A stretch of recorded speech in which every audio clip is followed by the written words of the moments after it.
when I've sold, when I've optioned the films, I've always offered, I've already told the producers that I'd like to take a shot at writing it. And then they go, well, have you done one before? And I sold one script to Icon, Mel Gibson's company, but I haven't done anything that got made. And they've always said, no, no, we'll find our own people. So yes, I'd love to do it. And I've made the offer. And they've declined it at those times. And they paid pretty good money for these books. So it's their choice. The other question, would I independently start to do this? What happens is, I think there's a great joy in working alone.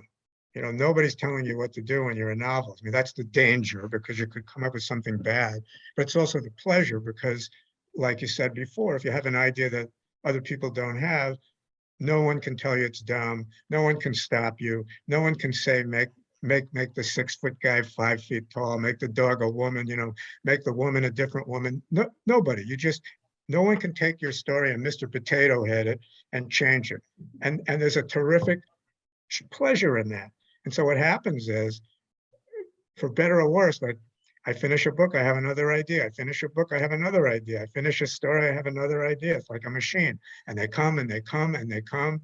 And so I get so excited about the ideas that I don't want to go backwards into an idea that's already been done and start from scratch and try to assemble a team and go and try to raise money and try to convince people that I'd be a good script writer. So perhaps I should have, or I could have, or I will, but I haven't done it so far.